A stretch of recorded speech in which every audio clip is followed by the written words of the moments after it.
ನಮಸ್ಕಾರ ಸ್ನೇಹಿತರೆ, ನನಗೆ ತುಂಬ ವರ್ಷದಿಂದ ಡ್ರೀಮ್ ಡೆಸ್ಟಿನೇಷನ್ ಇತ್ತು. ಆ ಡೆಸ್ಟಿನೇಷನ್ಗೆ ಹೋಗೋ ಸಮಯ ಬಂದಾಗಿದೆ. ನಾನು, ನನ್ನ ತಂಗಿ, ನನ್ನ ಸ್ನೇಹಿತರ ಜೊತೆ ಈ 13 ದಿವಸದ ಪ್ರಯಾಣವನ್ನು ನಿಮ್ಮ ಜೊತೆ ಹಂಚ್ಕೊಬೇಕು ಅಂತ ಆಸೆ. ನಮ್ಮ ಡ್ರೀಮ್ ಡೆಸ್ಟಿನೇಷನ್ ನಿಮಗೆ ಗೊತ್ತಾಗಬೇಕು ಅಂದರೆ ನಮ್ಮ ವೀಡಿಯೋಸ್ನ ಕಂಪ್ಲೀಟಾಗಿ ವಾಚ್ ಮಾಡಿ. ನಾನು, ನನ್ನ ತಂಗಿ, ನನ್ನ ಫ್ರೆಂಡ್ಸು ಹೋಗೋ ಜೋಶಲ್ಲಿದ್ದೀವಿ. ಎಲ್ಲ ರೆಡಿನಾ ಅಂತ ಕೇಳ್ತಾ ಇದ್ದೀವಿ. ಎಸ್ ರೆಡಿ ಅಂತ ಅವರು ಜೋಶಲ್ಲಿ ಹೇಳೋದು. ಹೋಗೋ ಸಮಯ ಬಂದಾಯಿತು. ಏನೇನು ಪ್ರೊಸೀಜರ್ ಇದೆಯೋ ಎಲ್ಲ ಮುಗಿಸ್ಕೊಂಡು ಹೋಗ್ತಾ ಇದ್ದೀವಿ.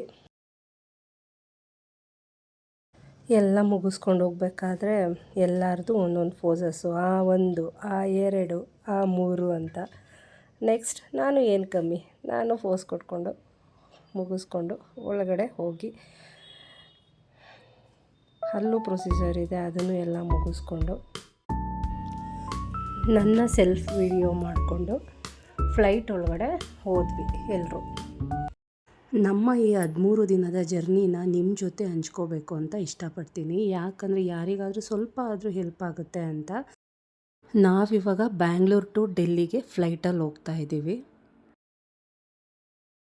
ಈ ಜರ್ನಿ ಸ್ಟಾರ್ಟ್ ಆಗೋ ಮುಂಚೆ ನಾವೇನೇನು ತಯಾರು ಮಾಡ್ಕೊಂಡ್ವಿ ಅಂತ ಎಲ್ಲ ಹೇಳ್ತಾ ಹೋಗ್ತೀನಿ ಮುಂದೆ. ನಮ್ಮ ಪ್ರಯಾಣವನ್ನು ನಿಮಗೆ ನೆಕ್ಸ್ಟ್ ವಿಡಿಯೋದಲ್ಲಿ ಹಂಚ್ಕೊಳ್ತೀನಿ. ನಾವು ಇಳಿಯೋ ಸಮಯ ಬಂದಾಯಿತು. ಗೊತ್ತೇ ಆಗಲಿಲ್ಲ ಹೇಗೆ ಬಂದ್ವಿ ಅಂತ.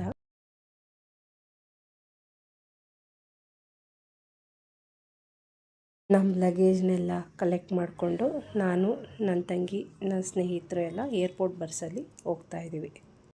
ನಮ್ಮ ಮುಂದಿನ ಪ್ರಯಾಣ ಎಲ್ಲಿಗೆ, ಹೇಗೆ ಹೋಗ್ತೀವಿ ಅಂತ ನೆಕ್ಸ್ಟ್ ವಿಡಿಯೋದಲ್ಲಿ ನಿಮ್ಮ ಜೊತೆ ಹಂಚ್ಕೊಳ್ತೀನಿ. Thank you.